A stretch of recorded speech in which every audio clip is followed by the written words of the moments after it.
واستمعوا وأطيعوا رحمكم الله. أنصتوا واستمعوا وأطيعوا رحمكم الله. أنصتوا واستمعوا وأطيعوا رحمكم الله.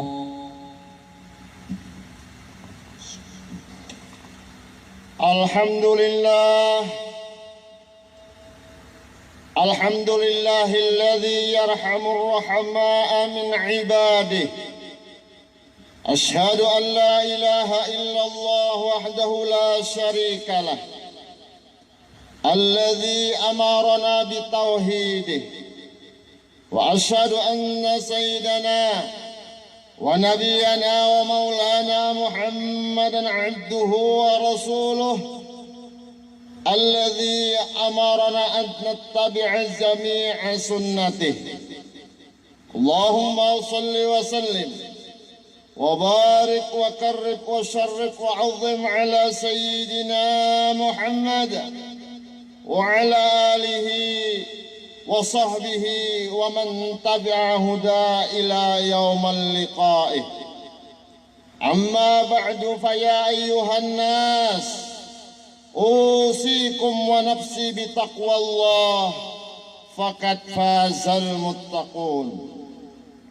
Ma'asyiral muslimin, jamaah Jumat rahimakumullah. Allah Subhanahu wa taala berfirman di dalam surah An-Nisa ayat 146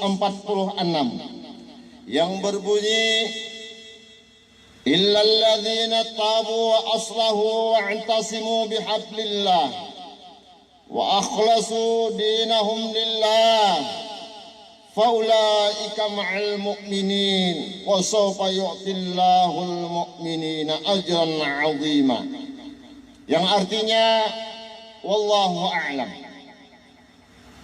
melainkan mereka-mereka yang bertaubat, memperbaiki diri, berpegang kepada agama Allah dan tulus ikhlas mengerjakan agama Allah karena Allah, maka merekalah berserta orang-orang yang beriman.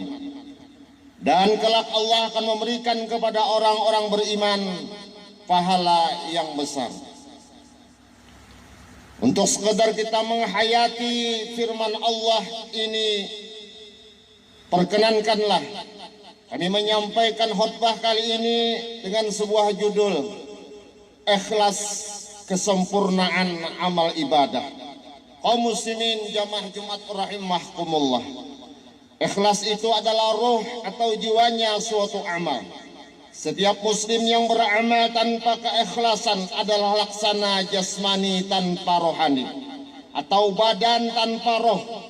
Ikhlas adalah melaksanakan suatu amal atau ibadah semata-mata karena Allah Subhanahu wa taala, semata-mata karena iman kepada Allah Subhanahu wa taala, semata-mata karena mengharap keridaan Allah Subhanahu wa taala.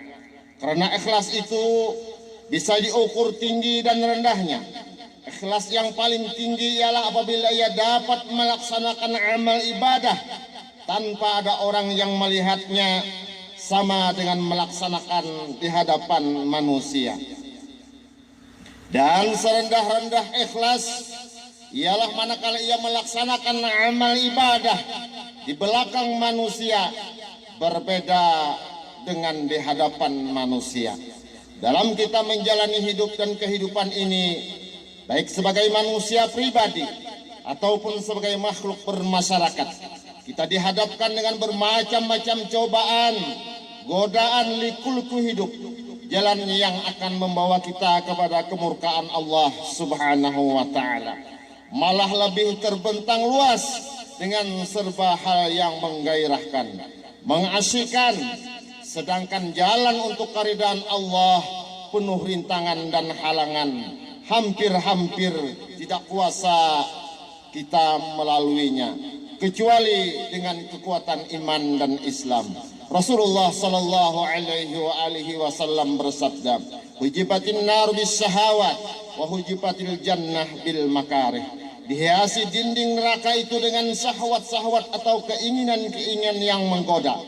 Dan dihiasi dinding-dinding surga itu dengan kebencian dan ketidaksenangan. Untuk selamat dan berhasilnya dengan segala amal ibadah yang kita lakukan ini, maka kita harus melakukan siratal mustaqim, jalan yang lurus, jalan yang benar yang diridai oleh Allah Subhanahu wa taala.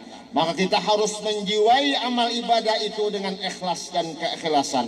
Imam Asy-Syafi'i mengatakan, alamatul makbul al-ikhlas.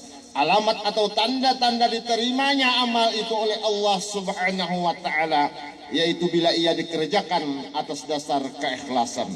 Jika kita berusaha menghampirkan dan mendekatkan diri kepada Allah, taqarrub ilallah, selain mengerjakan segala perintah Allah dari sunat sampai kepada yang wajib dan menjauhi larangan-larangannya, baik berupa dosa kecil ataupun dosa besar, maka perlu juga agar bersih dari zahir dan batin, dari hal-hal yang haram, yang subhat dan sebagainya. Karena Rasulullah sallallahu alaihi wasallam bersabda, "Innallaha ta'ala tayyibun la yaqbalu illa tayyiban." Sesungguhnya Allah Subhanahu wa taala Maha suci, bersih, baik, maka ia tidak mau menerima, tidak mau dekat kecuali dengan orang-orang yang bersih, baik dan suci pula. Kaum muslimin jamaah Jumat rahimahkumullah, janganlah kiranya kerinduan hati untuk takarub kepada Allah akan dirasakan oleh seorang selama ia masih belum bisa membersihkan amal perbuatannya zahir dan batin dari suatu yang mengotorinya. Janganlah harap air yang tenang dan jernih kalau sumber di muaranya penuh lumpur dan kotoran. Oleh karena itu, berusahalah kita terus-menerus mendekatkan diri ke hadirat Allah dalam segala gerak dan amal, dalam segala jihad dan pengorbanan, didasari atas perintah Allah, atas memperoleh keredaan Allah. Inilah yang dinamakan ikhlas. Segala amal, segala jihad dan pengorbanan yang kesemuanya itu dimaksudkan untuk pengabdian kepada Allah Subhanahu wa taala. Tidak ada perintah selain perintah Allah Subhanahu wa taala. Wa ma umiru illa liya'budullaha mukhlishina lahuddin. Dan mereka tidaklah diperintahkan kecuali supaya beribadah kepada Allah dengan beragama dengan seikhlas-ikhlasnya dan sejujur-jujurnya. Imam Al-Ghazali rahimahullahu taala mengatakan, "An-nasu kulluhum halaku illal alimun wal amiluna halaku illal amilun wal amiluna halaku illal mukhlisun." Manusia semua akan binasa kecuali orang-orang yang berilmu, dan orang-orang yang berilmu pun akan binasa kalau ia tidak mengamalkan ilmunya, dan orang-orang yang beramal pun akan binasa pula kalau di dalam amalnya tidak didasari dengan niat ikhlas karena Allah Subhanahu wa taala. Bukanlah semata-mata amal perbuatan yang membedakan nilai di sisi Allah Subhanahu wa taala. Seseorang yang setiap saat beramal keagamaan belum tentu akan tinggi nilainya di sisi Allah daripada orang yang bekerja di kantor, berdagang, bertani dan berusaha. Walaupun pengajar, guru dan lain sebagainya yang berniat dalam segala pekerjaan itu karena mencari keridhaan Allah Subhanahu wa taala. Di dalam sebuah hadis dari Abu Hurairah radhiyallahu anhu, diriwayatkan oleh Muslim dan Nasai dan Tirmizi dan Ibnu Hibban, Rasulullah sallallahu alaihi wasallam bersabda, yang artinya sesungguhnya manusia yang pertama kali diadili di hadapan di padang mahkamah agung di hari kiamat nanti ialah yang pertama orang-orang yang mati syahid. Di dalam perperangan dia dipanggil dan dipertunjukkan, diperlihatkan di hadapannya nikmat surga yang bekal diterimanya. Lalu diajukan pertanyaan kepadanya, apakah usaha amal kamu dalam hal ini? Dijawabnya, aku telah berperang, berjuang, dan akhirnya aku tewas mati syahid. Dusta, kamu berjuang hanyalah sekadar untuk disebut orang bahwa engkau seorang pemberani. dan sebutan itu sudah engkau dapatkan dan engkau terima. Lalu si pejuang tadi diseret dari pengadilan, kemudian dilemparkan ke dalam neraka. Yang kedua, orang yang menuntut ilmu pengetahuan dan sesudah meningkat menjadi seorang guru serta ahli membaca, mengartikan dan mentafsirkan Al-Quran. Dia dihadapkan ke mahkamah pengadilan, lalu ia dilihatkan nikmat surga yang mungkin diterimanya. Lalu diajukan pertanyaan kepadanya, apakah usaha amal kamu? Aku belajar dengan tekun dan kemudian aku mengajarkan agama dan Al-Quran. Kamu dusta. Benar kamu belajar dan mengajar, tetapi hanyalah sekadar untuk disebut seorang yang alim atau ulama. Dan pujian itu sudah engkau terima dan dapatkan. Lalu ia diseret dari mahkamah pengadilan dan dilemparkan ke dalam neraka. Yang ketiga, seorang dermawan yang diberi Allah banyak harta kekayaan dan diperlihatkanlah segala kekayaannya yang dahulu dan diperlihatkanlah nikmat surga yang mungkin diterimanya. Lalu diajukan pertanyaan kepadanya, apakah usaha amal kamu? Jawabnya, tidak pernah aku ketinggalan untuk berinfak, bersedekah, berkorban sebagaimana yang Allah Subhanahu wa taala sukai. Kamu pendusta besar.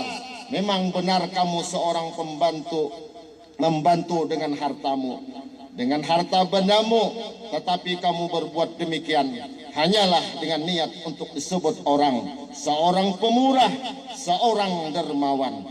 Dan sebutan itu, pujian itu sudah kamu terima dan dapatkan. Lalu ia diseret dari mahkamah pengadilan dan dilemparkan ke dalam neraka. Inilah tiga golongan manusia yang disebutkan Nabi Sallallahu Alaihi Wasallam, yang masing-masing telah berbuat amal kebajikan yang umum, yang besar manfaatnya, tetapi mereka disiksa ke dalam neraka atas amal-amalnya itu karena niatnya yang tidak ikhlas kepada Allah Subhanahu wa taala. Dan ini menunjukkan bahwa amal yang baik akan diberi ganjaran pahala yang besar oleh Allah kalau didasari niat yang ikhlas.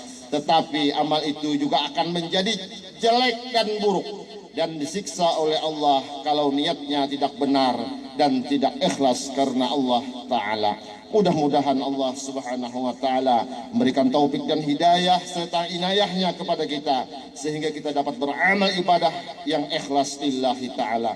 Dan mudah-mudahan Allah Subhanahu wa taala mengampuni dosa-dosa kita, ibu bapak kita, keluarga kita, jiran tetangga kita, dan kaum muslimin dan muslimat. Amin. Amin. Allahumma amin. Alhamdulillah. Wassalatu wassalamu ala rasulillah Sayyidina Muhammad bin Abdillah wa ala alihi wa sahbihi wa man wala. Amma ba'du, usikum wa nafsi bittaqwallah wa idza quri'a al-Qur'an fastami'u lahu wa ansitu la'allakum turhamun. A'udzu billahi minasy syaithanir rajim. Bismillahirrahmanirrahim. Wal 'asri innal insana lafi khusrin illa alladhina amanu wa 'amilus salihati wa tawassaw bil haqqi wa tawassaw bis sabr. Barakallahu li wa lakum fil Qur'anil 'azim wa nafa'ani wa iyyakum bima fihi minal ayati wa dzikril hakim wa taqabbal minni wa minkum tilawatah innahu huwas samiul 'alim. أقول قولي هذا وأستغفر الله العظيم لي ولكم ولسائر المسلمين والمسلمات والمؤمنين والمؤمنات فاستغفروه إنه هو الغفور الرحيم. اللهم صل وسلم وزد وانعم وتفضل وبارك بجلالك